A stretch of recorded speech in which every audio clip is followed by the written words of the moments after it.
میرے عزیزوں، صحابہ کرام رضوان اللہ تعالیٰ علیہم اجمعین کی زندگیاں ایسی نہیں تھی۔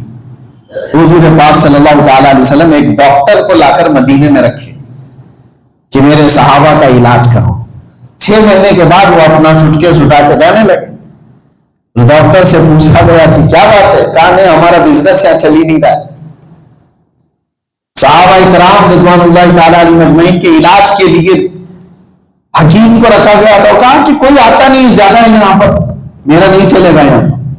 تو سنیے، وہ جا تو رہے تھے لیکن ان سے ایک چیز پوچھی گئی، آپ کے اپنے ایجوکیشن کے حساب سے بتاؤ کون سی ایسی چیز ہے جو ان کو اس طرح بیمار نہیں کرتی؟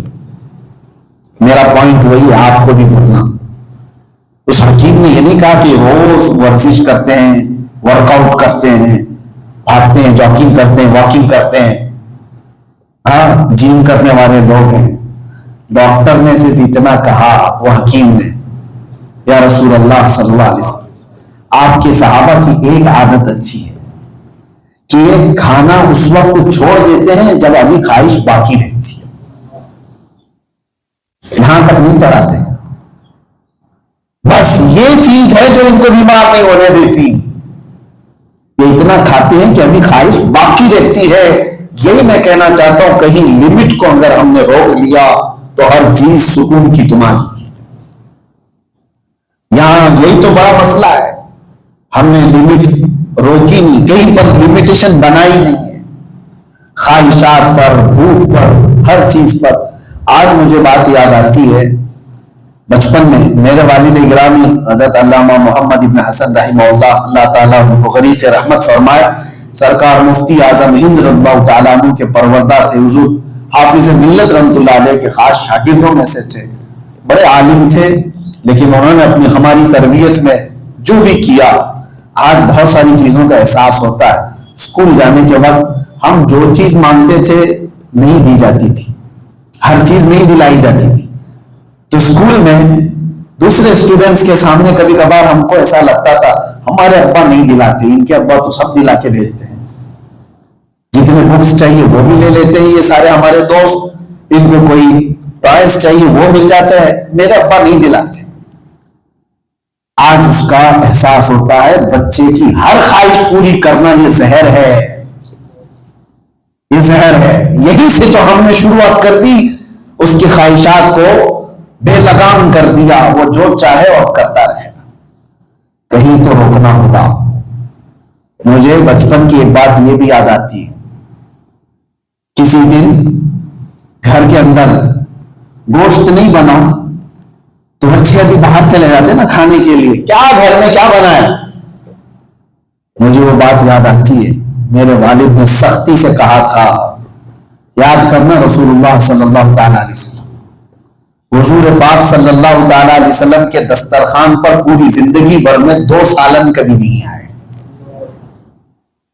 حالانکہ ہمارے لیے ناجائز حرام نہیں، آپ 2 سالن کھاؤ، 4 سالن کھاؤ، حرام نہیں ہے، لیکن درس امت کے لیے میرے آقا نے ایک لمٹ کہ تم اگر اس کو چھوڑ دو گے تو یہ کبھی تمہارے کنٹرول میں نہیں آئے گا۔ بچپن سے ہم نے اس کو چھوڑ رکھا ہے، ہمارے بچوں کے ساتھ، بچیوں کے ساتھ۔ لڑکیاں جب بالغ ہو گئیں، آج بہت سارے لوگوں کا یہ سوال ہے کہ ہمارے کنٹرول میں نہیں ہے، کیسے کنٹرول میں آئے گی؟ پودا جب چھوٹا ہوتا ہے تب وہ تمہارے حساب سے بنتا ہے، گولڈ جب کچا ہوتا ہے تو اس پہ نقش بناتے ہیں، پک جائے تو نہیں، یہ بنی ہوئی عمارت پہ نقشے نہیں بنتے، جب ابھی بن رہی ہے تب نقشے بنتے ہیں۔ بچیاں جب تمہاری چھوٹی تھی تب ان کو عشق رسول دیا ہوتا تو 16 سال کی عمر میں آج وہ اپنے ماں باپ کے خلاف نہیں جا رہی ہوتی، ان کے خواہشات کو ہم نے روکا نہیں۔ اور آج کا سب سے بڑا پرابلم ہر ماں باپ کا، لوگ ہم سے کہتے بھی حضرت اس کے علاوہ کوئی چارہ ہی نہیں، کیا ہے؟ ہم نے اپنا ٹینشن دور کرنے کے لیے، بچوں کی تربیت ہمارے لیے ٹینشن بنی ہوئی ہے لوگوں کو، کہ اس کو اٹھانا ہے، کھلانا ہے، لے کے جانا ہے، کہیں یہ دکھاؤ وہ دکھاؤ، بچے کے ساتھ بزی رہو۔ کون یہ سب ٹینشن پالے گا؟ موبائل دو اس کے ہاتھ میں، گیم چالو کر کے دے دو، سارا ٹینشن ختم ہو گیا۔ تو تو ہم نے ان بچوں کے ہاتھ میں جو موبائل دے کر کے اتنا آزاد کر دیا کہ ان کی خواہشات کو بھی اب آپ جوان ہونے کے بعد روک نہیں سکو. باقی اللہ جس پر رحم کر دے وہ بچ جائے، ورنہ زندگی آج ہم نے خود ایسی بنائی ہوئی ہے کہ اب جوان لوگ ہم سے سوال کر رہے ہیں کہ بے چینی کا علاج کیا ہے، بے چینی کا علاج کیا ہے. آپ سوچ لو، زمین میں ادرک بونے کے بعد گنا نہیں آتا. جو چیز زمین میں بوئی جاتی ہے وہی فصل اگتی ہے. بچپن سے جب ہم نے اپنی لمٹ نہیں رکھی تو جوانی میں جو ہے یہ خواہشات بہت بہت زیادہ ہوتی ہے، بہت زیادہ. میں چند حدیثیں آپ کو سناؤں تو رونگٹے کھڑے ہو جائیں گے. اللہ کے رسول صلی اللہ تعالی علیہ وسلم نے فرمایا، انسان جب بے قابو ہو جائے، بے قابو سمجھتے ہیں کنٹرول اس کا ہٹ گیا اگر اس کے خواہشات پر سے، تو یہ ماں کے ساتھ بھی بدکاری کر سکتا ہے، زنا کر سکتا ہے. اس کے لیے بہن بھی کوئی مسئلہ نہیں، اس کے لیے ماں بھی کوئی مسئلہ نہیں، سب اس کے لیے برابر ہے. جب خواہشات پر کنٹرول نہ ہو تو انسان بہت خطرناک بنتا ہے، بہت خطرناک. آج دنیا میں ہم دیکھ رہے ہیں ایپسٹین فائل والے لوگ کون ہیں؟ یہ کون ہیں؟ بڑے پیسے والے لوگ. اگر سکون پیسوں میں ہی تھا تو یہ اتنے بڑے بڑے لوگ ایپسٹین فائل کے اندر جن کے نام کھلے جا رہے ہیں، یہ 12 سال کی بچیوں کے ساتھ ریپ تو نہیں کر رہے مجھ سے، جو ان کے گرینڈ سن اور گرینڈ ڈاٹر کے برابر کی بچیاں ہوں ان کے ساتھ اگر کوئی ریپ کرتا تو یہ سکون والا آدمی تو نہیں کر سکتا.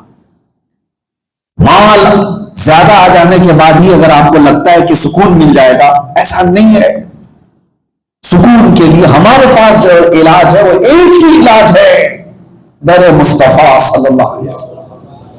میرے مرشد گرامی حضور تاج الشریعہ رحمۃ اللہ تعالی علیہ نے یہ فرمایا، تیرے دامن کرم میں جسے نیند آ گئی ہے، تیرے دامن کرم میں جسے نیند آ گئی ہے وہ فنا نہ ہوگی اسے زندگی ملی ہے، جو فنا نہ ہوگی اسے زندگی.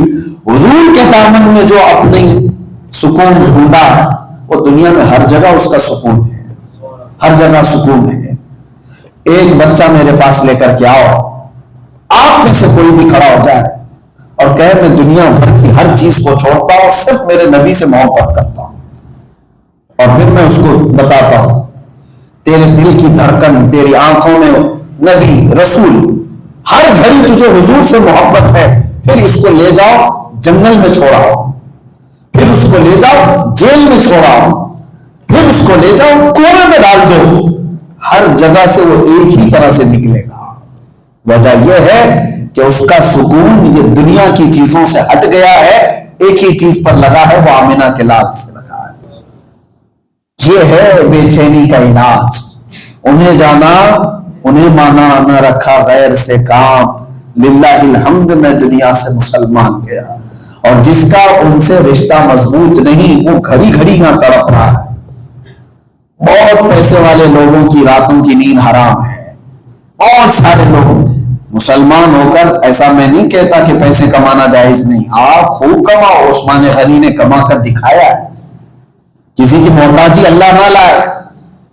مال جتنا جمع کر سکتے ہو، تمہارے لیے کوئی لمٹ نہیں رکھی گئی، لیکن ایک شرط کے ساتھ کہ سمندر میں جب آپ بوٹ پہ چل رہے ہو تو اس بات کا خیال رکھنا کہ ہمیشہ بوٹ پانی پہ ہی رہے. پانی بوٹ میں اگر آ گیا تو یہ مسئلہ ہو سکتا ہے، ڈوب جاؤ. تو دنیا میں آپ جتنا بھی مال کما رہے ہو تو دنیا کے اوپر رہو کہ یہ دنیا تمہارے اندر آ گئی تو ڈوب جاؤ، تمہارے اندر نہ آ جائے. اور آج رات کے وقت میں جس طرح آپ اپنا گھر چھوڑ کر کے اللہ کے گھر میں بیٹھے، کوئی چیز لے کر کے آئی نا، کوئی چیز تو لے کر کے آئی، ورنہ یہ وقت مسجد میں بیٹھنے کا نہیں ہے لوگوں کی. کوئی تو چیز لے کر کے آئی تو اسی سے لگتا ہے کہ ابھی بھی وہ چیز زندہ ہے آپ کے دلوں کے اندر.